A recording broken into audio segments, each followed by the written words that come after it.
সিজনের সময় সিজনের জিনিস না খেলে কি হয়, সেই জন্য আজকে বানিয়ে ফেললাম নিম বেগুন। চলো তাহলে নিম বেগুনটা বানাই। নিয়েছি দুটো বেগুন আর এই যে নিম পাতা। নিম পাতাগুলো আমি এই সাদা কাপড়টা দিয়ে আমি ভালো করে মুছে মুছে এইভাবে সব রেখে দিয়েছি। এবারে পাতাগুলো আমি ছাড়িয়ে নেব।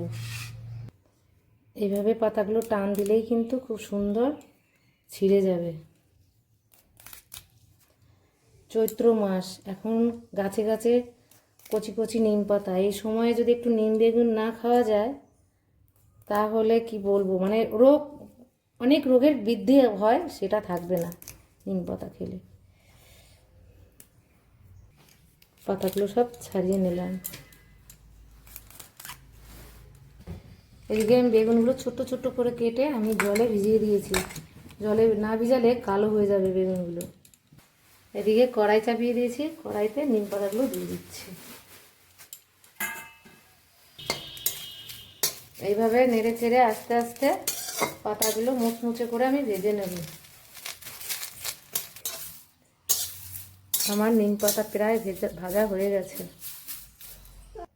নিম পাতাটা ভাজা হয়ে গেছে, এবার আমি নামিয়ে নিলাম। নিম পাতাগুলো এবারে গুঁড়ো করবো। গুঁড়ো করতে গেলে খুব ভালো লাগে।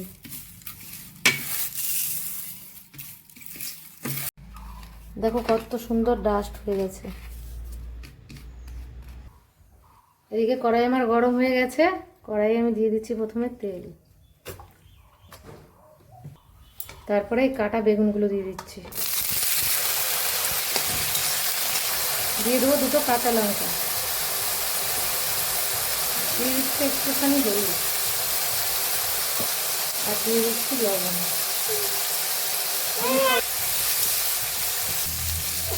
বেগুন ভাজা আমার হয়ে গেছে। এবারে আমি নিম পাতাটা দিয়ে দিচ্ছি।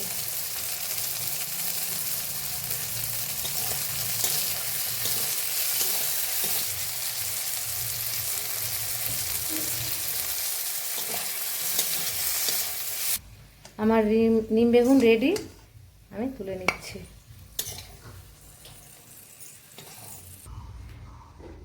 আমার রেডি হয়ে গেছে নিম বেগুন।